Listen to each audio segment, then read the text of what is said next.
ప్రస్తుత head coach Rahul Dravid పదవీకాలం T20 ప్రపంచ కప్ 2024తో ముగియనున్న సంగతి తెలిసిందే. దీంతో కొత్త కోచ్ను భర్తీ చేసే పనిలో బీసీసీఐ పడింది. అయితే భారత క్రికెట్ జట్టు ప్రధాన కోచ్ పదవికి దరఖాస్తు చేసుకునేందుకు గడువు మే 27న ముగిసింది. దరఖాస్తులను బీసీసీఐ స్వీకరించినప్పటికీ కొత్త హెడ్ కోచ్ను ఎంపిక చేసేందుకు మరింత సమయం తీసుకోనున్నట్లు తెలుస్తోంది. అయితే టీమిండియా హెడ్ కోచ్ పదవికి విదేశీయులెవరూ దరఖాస్తు చేసుకోలేదని జైషా స్వయంగా వెల్లడించాడు. భారత హెడ్ కోచ్ రేసులో ప్రధానంగా దిగ్గజ క్రికెటర్లు వివిఎస్ లక్ష్మణ్, గౌతమ్ గంభీర్ పేర్లు వినిపిస్తున్నాయి. అయితే వివిఎస్ లక్ష్మణ్ మాత్రం హెడ్ కోచ్ పోస్ట్ కోసం దరఖాస్తు చేయలేదంట. ప్రస్తుతం నేషనల్ క్రికెట్ అకాడమీ డైరెక్టర్గా ఉన్న లక్ష్మణ్కు పూర్తిస్థాయి హెడ్ కోచ్ పదవిపై ఆసక్తి లేనట్లు పలు రిపోర్టులు పేర్కొంటున్నాయి. టీమిండియా హెడ్ కోచ్ ఎంపికైతే జట్టుతో పాటు 10 నెలల పాటు కలిసి ప్రయాణం చేయాలి. ఈ క్రమంలోనే లక్ష్మణ్ ప్రధాన కోచ్ పదవి వైపు మొగ్గు చూపకపోయినట్లు తెలుస్తోంది.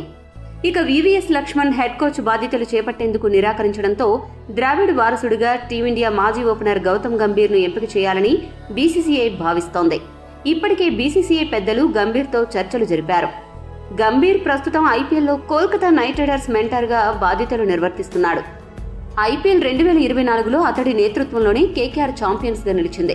ప్రస్తుతం అందుతున్న సమాచారం ప్రకారం టీ20 ప్రపంచ కప్ 2024 తర్వాత గంభీర్ టీమిండియా కోచ్గా బాధ్యతలు చేపట్టనున్నట్లు సమాచారం.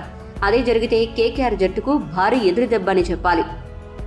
కేకేఆర్ మెంటర్గా గంభీర్ ఎన్నో మార్పులకు శ్రీకారం చుట్టాడు. జట్టును విజయపథంలో నడిపించాడు. అలాంటి గంభీర్ జట్టుకు దూరమైతే అది కేకేఆర్కు పెద్ద మైనస్గా మారనుంది.